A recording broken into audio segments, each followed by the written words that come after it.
On this episode of AvTalk, the Final A380 rolls out of assembly. More long-haul aircraft are slated for storage. And we review some of the more noteworthy comments on the FAA's proposed airworthiness directive for the 737 MAX.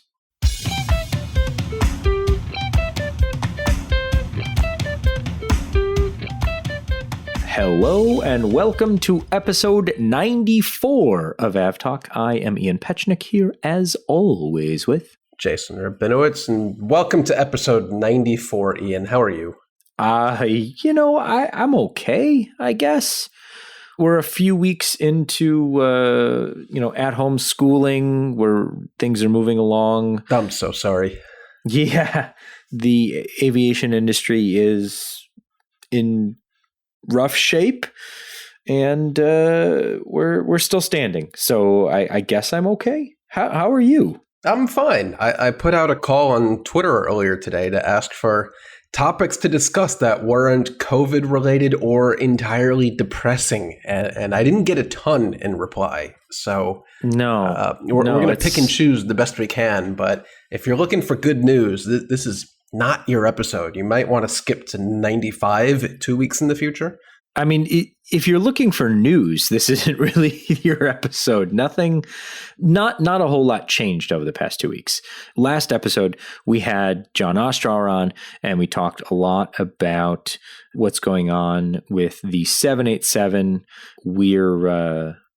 We're going to spend some time talking about the 737 MAX in today's episode. Oh boy, are we ever. Yeah, but just to kind of update on that conversation, if you haven't listened to it, go and listen to it in episode 93. I think it was a really good conversation about the status of the 787 program, Boeing's manufacturing. But the thing we touched on there was a study that Boeing is working on, ostensibly a study to determine the feasibility of moving production of the 787 to South Carolina. Some reporting this week by Reuters and others really confirmed what we pretty much already knew, is that it wasn't a study to determine if it should happen. It was a study to determine how best and when to do it. So that's one of the things that has come out in the interim from that conversation. The other little tidbit was kind of the machinations around then what happens to Washington. What does Boeing do there? We touched a little bit on that in the last episode, but some interesting things about moving MAX production around, what else Boeing would build in either Everett or Renton. So some interesting things to happen, and I'm sure we'll come back to it in future episodes, but that's our little update there. Yeah, not much in the way of news or good or bad. I actually have a friend of mine, Eric, who's listening through the entire series of our podcast starting from episode 1 last week. And every now and then he reminds me of something we recorded in episode 7 or 10. And they were such better days. We were so happy and good things were happening. I like when he tells me about what happened in episode 10 because I have no idea anymore. But no more good news. We'll try our best. We're trying to find it. And when we find it, we will talk about it. That'll lead the show every time we find some good news. Speaking of bad news, the Final A380 has rolled out of the final assembly line. I guess it's not bad news for everyone. If there are people out there who have never liked the A380 and thought it was a dumb idea from the start, I am not one of those people. But I think everyone can agree that it is a sad moment when the final aircraft rolls off an assembly line. I mean, I'm still trying to wrap my head around the fact that that's the last one. Well, it was just so abrupt. It just kind of happened. Yeah, exactly. It just happened. And it continues to just happen. We kind of get, not without warning these days, because that kind of everything's on the table.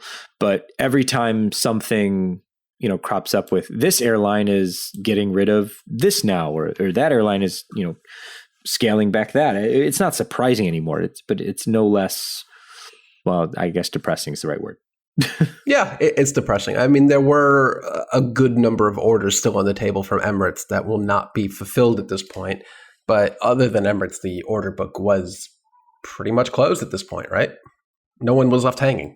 No, there was Skymark. No. Well, no, I mean, those aircraft produced and taken up by... Yeah, those are the ANA frames, I think.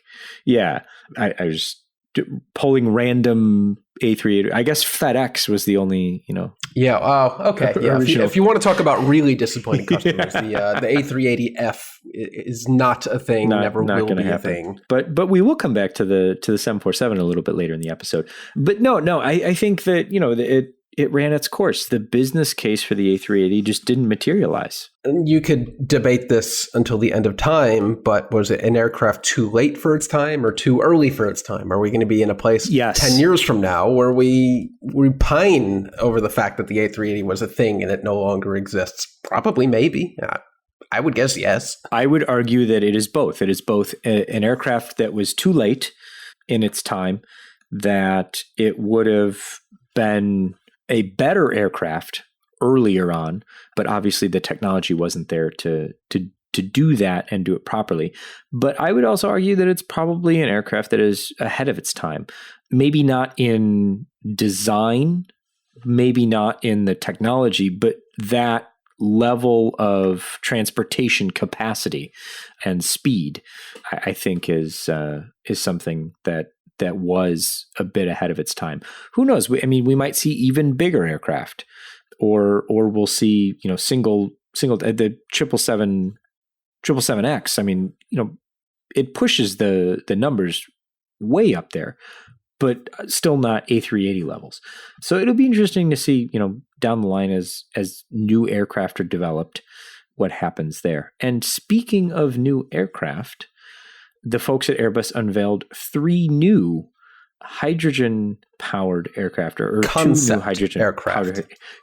Very important. These are not real aircraft. Not even aircraft. concept These are aircraft. not being produced. Aircraft concepts.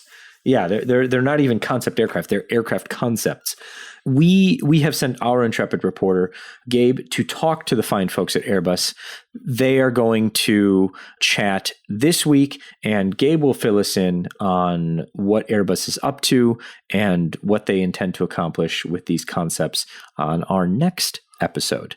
So look forward to an in-depth review of the concepts that Airbus is working on. We will put a link to that in the show notes just so you can get a head start.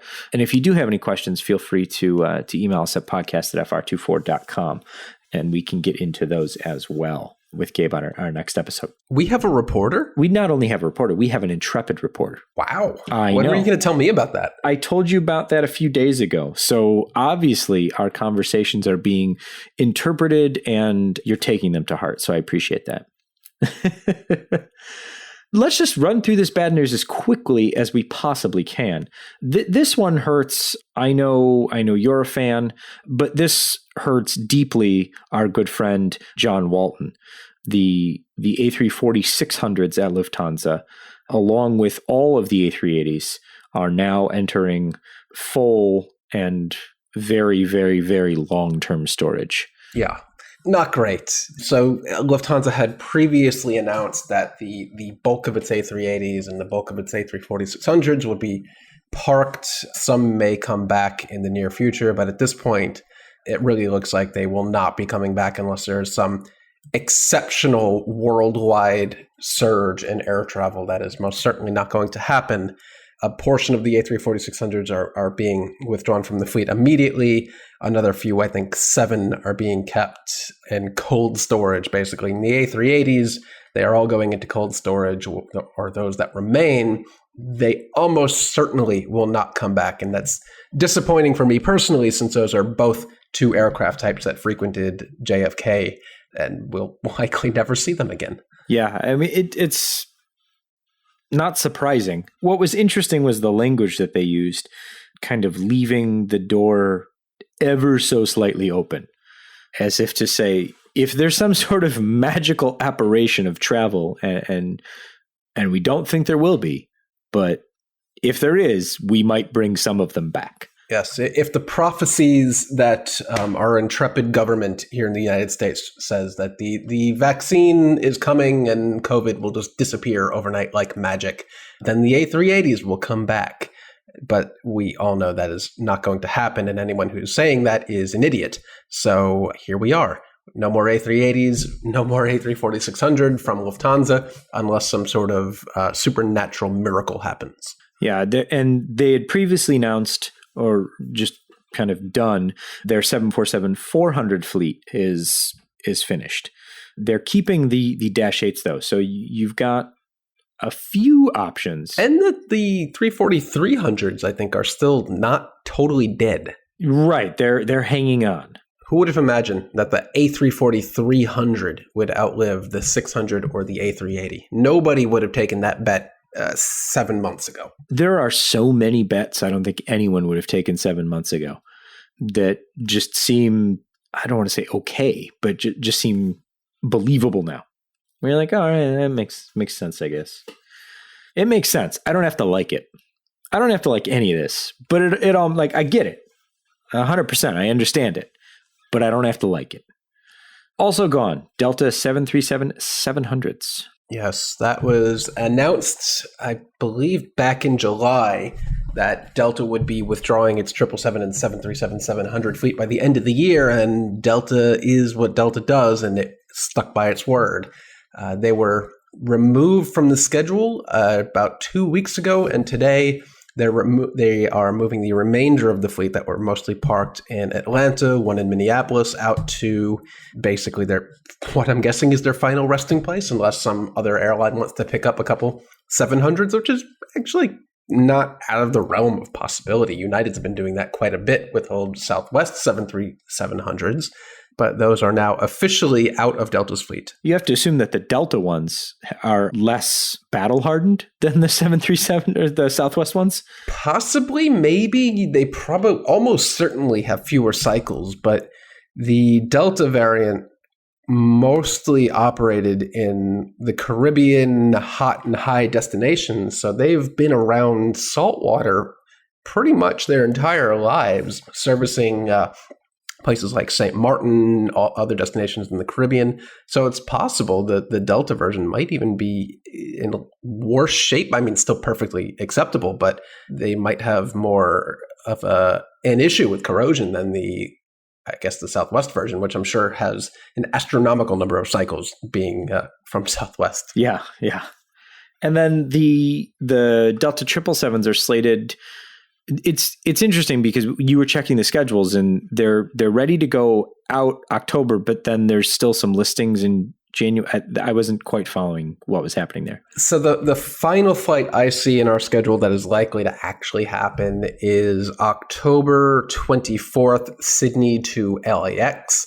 That is when it is removed out of the international schedule. But then I still see ramping up January 4th and going through what the schedule says is through the end of time is basically just Atlanta JFK domestic turns, which doesn't make a ton of sense because those were only in the schedule to feed a 777 to JFK from Atlanta to then go over to Mumbai.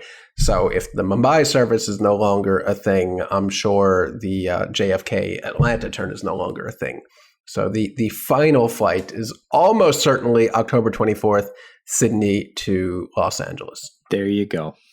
What else is happening? Oh, South African Airways will not be dismantled. Oh, they will not be liquidated. They will live to fly another day. And along with Alitalia, they continue to be nearly invincible. Well, you know what? At this point, it's not just Alitalia and South African Airways turning on the burn money machine because everyone's doing it. So they don't look that crazy anymore. True. But I mean, this is just one more thing.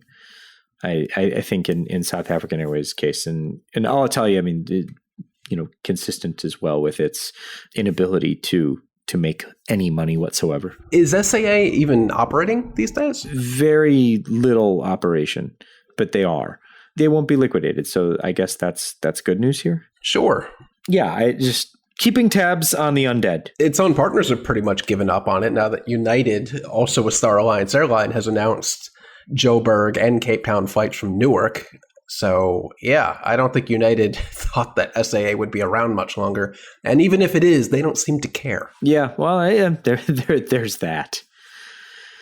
this is a thing that is happening, and I'm still trying to wrap my head around it, whether or not it's A, a good idea, or B, I would want to or know anyone who would want to do it. And what I am talking about are a few flights to nowhere.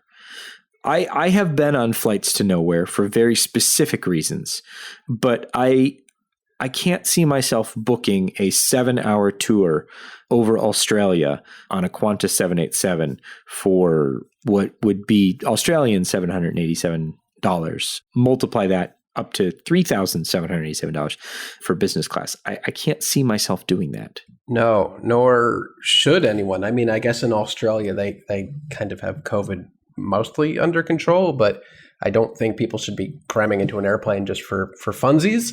But either way, it is morally challenging for me to accept this, and that, yes, I like air travel. I advocate for it. I obviously enjoy it and partake in it frequently when it, isn't in the middle of a pandemic.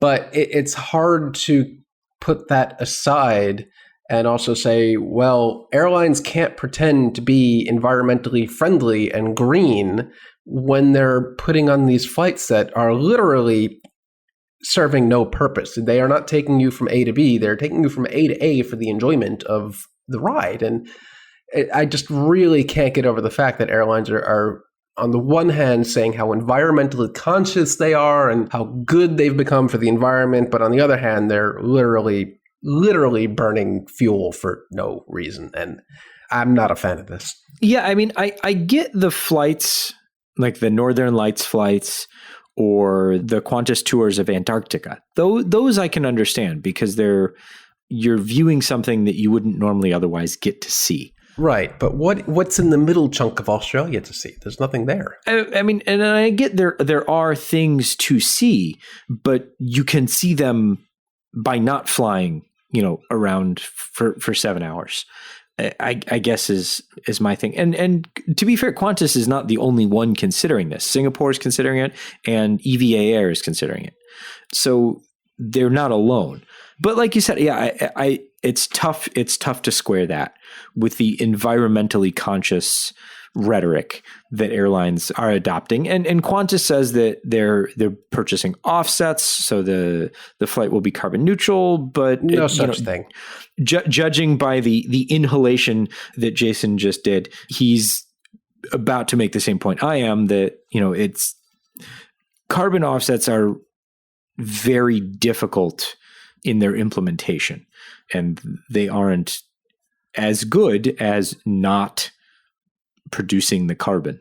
I would love to take one of these flights, any flight at this point. I would strap myself to the bottom of a DC-3 and fly through the jungle at this point. But I mean, I just can't see myself, booking one of these. That being said, the flight sold out in 10 minutes. Of course it did.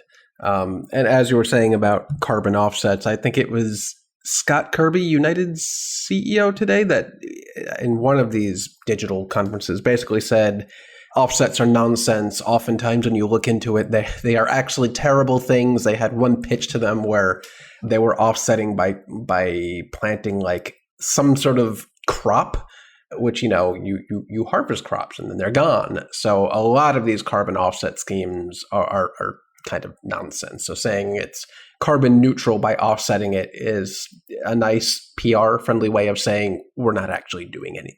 Should we take a quick break and come back and talk about some of the 737 MAX news that has come out in the past week or so? We've got the House Transportation Committee's report on the 737 MAX's design and development and certification. And then we have some, and I mean this honestly, some very good comments about the FAA's proposed airworthiness directive from some very knowledgeable people. So we're going to dig a little bit deeper into those after a quick break. So stay with us. We'll be right back.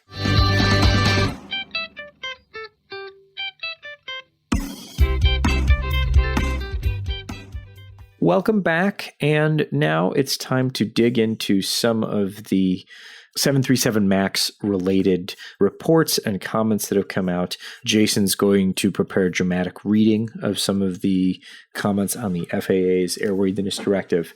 But first, I wanted to talk about what happened with the House report this week. Oh boy, it was damning, wasn't it? Yeah, I think that's a great way to describe it. It was not favorable to Boeing or the FAA. The report found fault with Boeing's development and design of the aircraft, and it found fault with the FAA's certification of the aircraft. So nothing was terribly surprising, I guess, if we're talking about it in that respect.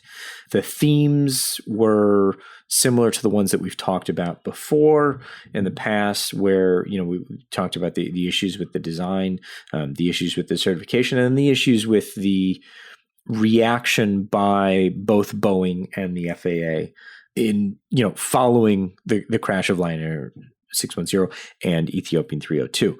So with that background, we turn to the continued public comment period on the airworthiness directive that the FAA has proposed to remedy the issues with the 737 MAX. The FAA has done its flight testing. EASA has now done its flight testing along with Transport Canada. There are, I believe, a few more things in the list of things to accomplish before this aircraft gets back in the air. But airlines are starting to plan for training now. American Airlines will begin training in November, which kind of puts things on a timeline of January-ish to see the aircraft back in the air. It's not out of the realm of possibility that this thing is grounded for 2 years. Yeah, totally. I would say for many airlines and regions, especially regions we've heard a lot less from outside of North America, basically, that is not outside the realm of possibility and is almost a certainty at this point. Yeah, I mean, there have been a variety of issues getting things organized so that all of the pilots can have their training and the airlines can get their aircraft updated and back in the air. So we're not quite there yet. So Jason, I will turn it to you now, and you can maybe go through some of the comments that you found to be most enlightening or, I guess, troubling. So I believe the public comment section has just actually closed a few days ago. And on the 21st, we're recording on the 23rd today, Peter Lemmy, who is a former Boeing engineer, who I'm not going to say has been quite outspoken, but he's been very, would you agree that he's been honest and vocal? I mean, Peter's comments outside of the 737 MAX, just about aviation in general, have always been very focused. I think he definitely strikes me as someone who approaches things very methodically. And so when he says things, I certainly think they're worth paying attention to. So I will read it in part, of course. I'm not going to read in whole because that's a few pages, but I'll read his comment. He says, asks the FAA, are the circumstances that left out MCAS from the original differences list, thus foregoing Flight Standardization Board review, resolved? For example, any augmentation systems will be listed even if no pilot interface and whose intended purpose is to minimize difference. He goes on to explain basically what happens if there is a failure of a single angle of attack vane that reads above a threshold. And here's what happens on the flight deck that Peter summarizes if a single AOA vane reads a number that is above its threshold. The stick shaker activates on one side. The stick shaker, if you're not familiar, is typically a device that activates during a stall condition that is impossible to ignore. It's impossible not to notice because it literally shakes the control column of the aircraft to basically say, hey, heads up, something terrible is about to happen if you don't react. Something called a differential field activates. IAS disagree. ALT disagree, which I guess is altitude disagree. Misleading pitch limit indicator, misleading minimum speed indications. These issues, he says, are evident on other 737 models as well as the 747, 757, 7767, so it's not unique to the MAX. But it is still said that if one of these angle of attack vanes malfunctions, or like in the case of Ethiopian, is literally sheared off and lost, a huge amount of stuff is happening on the flight deck, from the stick shaker to different alerts, different warnings. It's quite jarring and overwhelming for crews to handle, in his opinion.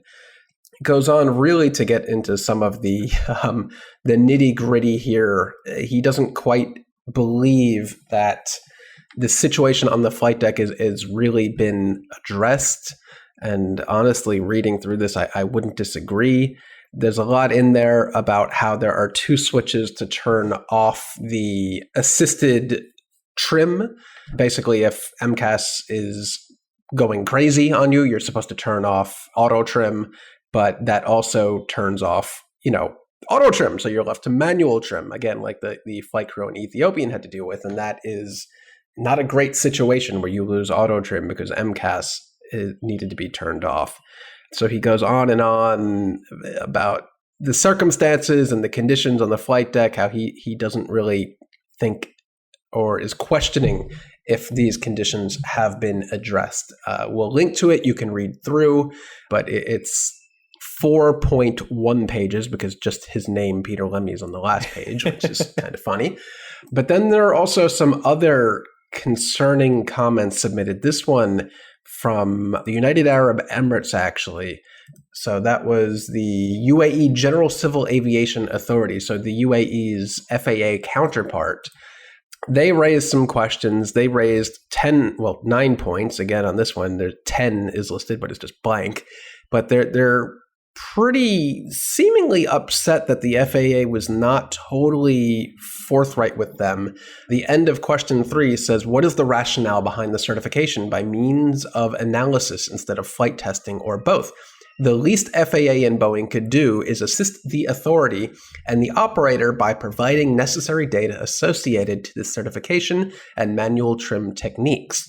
And Ian, before we started recording, you had mentioned that the UAE was actually a part of the Joint Operations Review Board. Yeah. So if their concerns, I'm sure, were brought up in the joint board, I'm guessing they weren't addressed, and they resorted to asking these questions in a public forum like this, which is, to me, concerning in that I don't really know the full background of why the UAE, who is a nation that was integrally involved in getting the MAX certified back in the air, why does it have 9 or 10 points that are leading to submitting a comment? Shouldn't its concerns have been met in the recertification process to begin with? Yeah, I don't know. I don't know why that's come about the way it has. And like you, Jason, I find it interesting that they would go this route rather than work way through. Although it is entirely possible that these comments and questions will be addressed later on by the Joint Operations Review Board. So maybe they wanted to make it part of the public record so that they could then bring this up later on. I don't know, to be perfectly honest, but I think it's certainly a question worth answering. And as of date, I guess the public comment period is still open. There have been 224 comments in total. So people have thoughts. People have thoughts. People have thoughts. Organizations have thoughts. There is a significant comment. It's more of a report, really, than a single comment by a group calling itself the Families of Ethiopian Airlines Flight 302. It includes some expert comment as well, so it's a technical, comment as well that was, produced by experts retained by these families, but they sign something together and put that through. There's also the commercial aspect of things, where you have organizations like Airlines for America, which is the umbrella trade organization for U.S.-based airlines, most U.S.-based airlines, and they're adding comments too. Some interesting comments as well by Curtis Eubank, who was the Boeing engineer who kind of brought forth some of these concerns initially to the public, as well as some other former Boeing engineers, including Bob Bogish. So those are the comments that we'll flag in the show notes, as well as the main comments that we will add a link to. There are, as we talked about kind of initially, the first comments were less than stellar or tangentially related. The comments that have come in the last, say, 10 days have been the informed comments about, raising serious questions about the certification work that has been done to date and that continues to be done. So those, I think, are the ones that are worth reviewing, and we'll link to those. Yeah, there are some definitely interesting ones to go through from just the last couple of days, and I'm only seeing literally right now. One of them from the National Association of Air Traffic Controllers. Here's one from ALPA, the Airline Pilots Association International, who interestingly raises some of the same concerns that Peter Lemmy did, specifically about the stick shaker and the need to actually pull the circuit breaker to deactivate it, which is all sorts of red lights coming up in my mind that's a thing. So I would not expect the casebook on the MAX airworthiness directive to be closed all that soon, because there are still some seemingly very legitimate concerns raised by the public comment period. Yeah, for sure. I think there's a lot of questions that still need to be answered. And it sounds to me that organizations that should be 100% satisfied before the MAX flies aren't. The UAE GCAA is one of the largest national regulators as far as the MAX fleet is concerned. I mean, Fly Dubai has, a large and supposedly growing MAX fleet. So you would think that would be, something that they would want to really understand and have finalized before anything moves forward. And you also want the pilots who are going to be flying to be comfortable with the aircraft. Yeah, I mean, even here in the U.S., a couple of pilot unions have come out and somewhat surprisingly spoken up and said the MCAS troubleshooting, basically, that is now to be done by checklist, by physical checklist, is insufficient, and that this should be a remedy that is committed to memory, that does not require a checklist because it is that severe an issue. So even pilot unions from the U.S. who were very, very supportive of the MAX the entire time have some legitimate concerns, which I find interesting. Yeah, and when this is all done, when the MAX is certified, it'll be interesting to see what changes were implemented in the final version and which are just kind of taken under advisement but not acted upon in the final rulemaking. So that'll be interesting to see.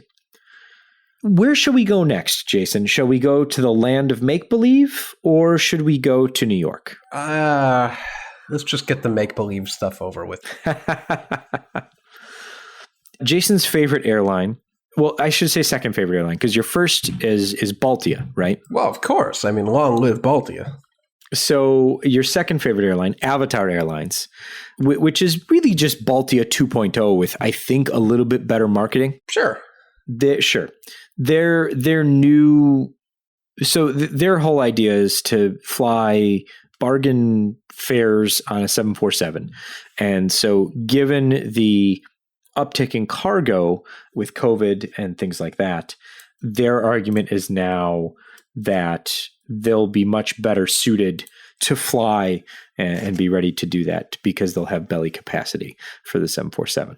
So I still find it laughable that they think they're ever going to get off the ground, but they got somebody to write an article about them. I don't want to talk about it.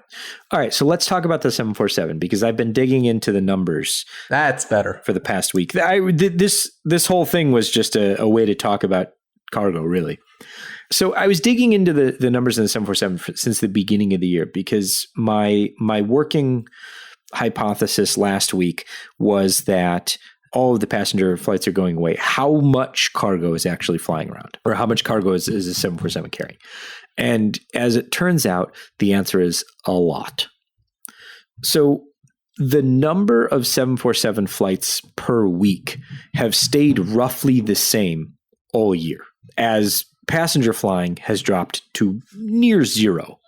So the most cargo flights in any given week, the cargo was 98% of all 747 flying at the height, and it's down, and I'm using down kind of in square quotes, to 93%, because there's very little passenger flying, and most of it's Lufthansa. And very interestingly, Rosia in Russia has made a huge push with their 747 fleet, and they've even gone so far as to plan on taking some of British Airways' old 747s and putting them into service. Is that still happening, or was that just a lie on Twitter a couple of days ago? That was probably just a lie on Twitter, but a believable lie. But based on the data, yeah. I mean, it would make sense if that is their plan. I don't know why it would be their plan, but it makes sense if it is, because they've gone from a few flights, before June, a few, here and there, down from their normal program, up to hundreds of flights a week now with their 747 fleet. So it's really something, fascinating to see them as the number one 747 passenger carrier in the world. Who would have guessed? I did not have that on my call sheet. Yeah, most of Rosia's 747s, I believe, came from the corpse of Transaero, which is a whole other saga, but did not expect the bulk of the 747 passenger fleet to end up flying domestic short haul within Russia. And there you have it. Yeah. Who would have guessed? I was like, what? And that's how it is. So yeah, some interesting stuff there. I put some graphs together that we'll link to in the show notes.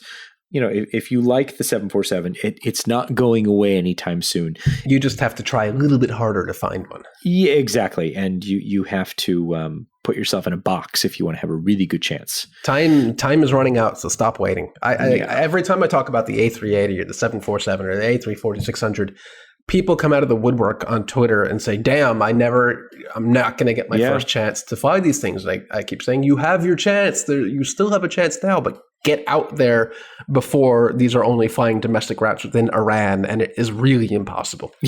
Yeah, exactly. I mean, there's a good chance that's where they could all end up eventually. So tell me about this business with Ukraine International Airlines flying to JFK. What are they on about? Well, they used to fly to JFK with the world's worst 767s, and then they got some really nice 777s. No. I have flown an American Airlines 767. These were worse somehow. Are you sure? They were in the super, super rare, even denser configuration that only a few psychotic airlines out there have opted. The 242 config on a 767, which was incredibly tight. Ouch. So yeah, somehow worse than American, which were comfortable but outdated. These were outdated and uncomfortable. But UIA wants to resume flights to JFK. They're only U.S. destination, but they have grounded their 777s, but they probably don't want to waste the 767 on a flight to JFK since they don't have the demand, but they have enough demand to resume the route.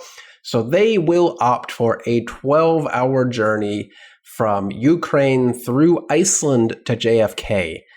That is a long way on what's scheduled to be a 737-900ER. I guess if you gotta go and you, for whatever reason, don't want to go through Istanbul or Dubai or Doha or London or any other airport. Or anywhere else. Or anywhere else where you could fly on, a wide-body aircraft that's designed to fly that distance, UIA has an option, an uncomfortable 7-3 option for you. That's what I don't understand. I mean, why? If you have to stop anyway, why not just change planes? I don't know. It's not like airlines are not flying to Ukraine. They most definitely are. I don't know. Maybe if the fare is cheap enough and people don't know any better, people will book it. That's half this industry is booked on works on that premise of people not knowing what they book. Oh, I can't argue with your statistic because I don't have anything to back it up, but nor do I. Yeah, well, fair enough. Okay, so we've got weird stuff going on at JFK, and there's some interesting stuff going on in Pittsburgh. Yes, this one took me, I think it took almost everybody by surprise, but Cathay Pacific will launch 2 times weekly 777-300ER cargo flights to Pittsburgh. And if you had that on your 2020 bingo sheet, congratulations. That was not something I would have ever guessed.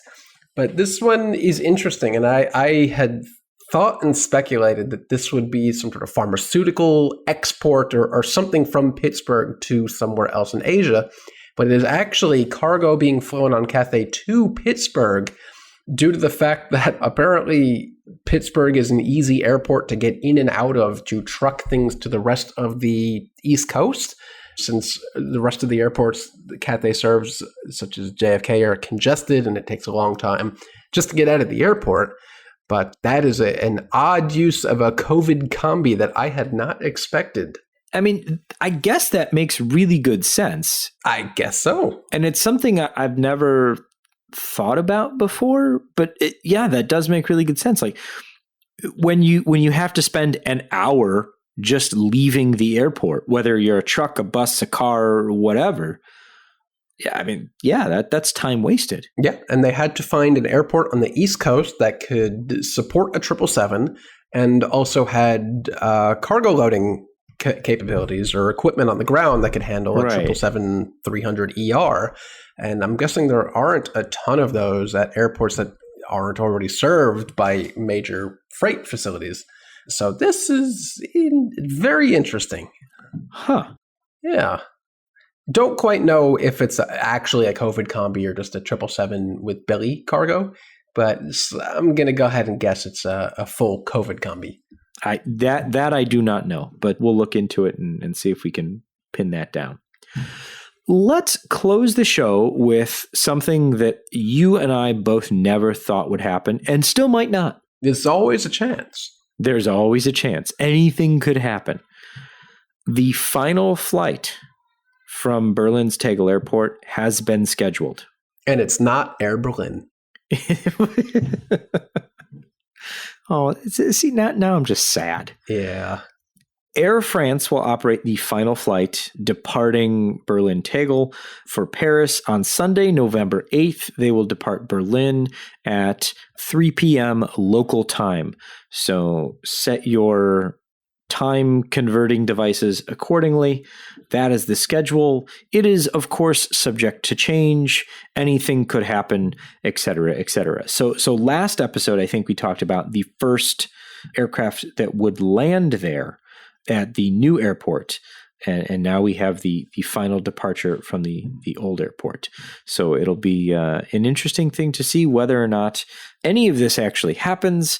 But it seems like there's a good chance that things will go to plan this time around. I'm a little confused as to why it's not Lufthansa doing this, but I guess at this point the airline this new, sort of airport terminal facility was built for no longer exists and hasn't existed in how long? Years at this point? But it would have been minimally interesting, at least, if Lufthansa operated a flight out of Tegel, took off, landed on the same runway, and arrived at the new BER. It's just up and down and just down. Up and down back onto the same runway. Because it technically, I guess, is it a new airport? Technically, sort of? Yeah, it's new-ish. I mean, it's the same physical thing, same runway. It is totally new terminal facility. So I guess it's not quite like LaGuardia, where you're building a new terminal building and calling it a new airport. This is kind of a new airport, I guess. Yeah. I would say that this is a new airport, or at least a new. I don't really know how to draw the distinction between. This is a debate. Airfield. I did not mean to airport. start right now. Yeah, well, you go down that road, you're going to have to keep on it. But we'll save this particular debate for probably not a future episode, because I don't have a terrible amount of interest in having it. Only to say that it is scheduled. It will hopefully be done. We will call this an episode in the life of aviation, and whoever ends up writing the book on getting this airport open, I would love to have them on the podcast so that we can talk to them about it when it is done and comes out, because what a mess. What a mess indeed. That should be the title of the book. That's the title of this episode. On that note, this has been episode 94 of AvTalk. I am Ian Petchnick, here as always with Jason Rabinowitz, and thanks for listening.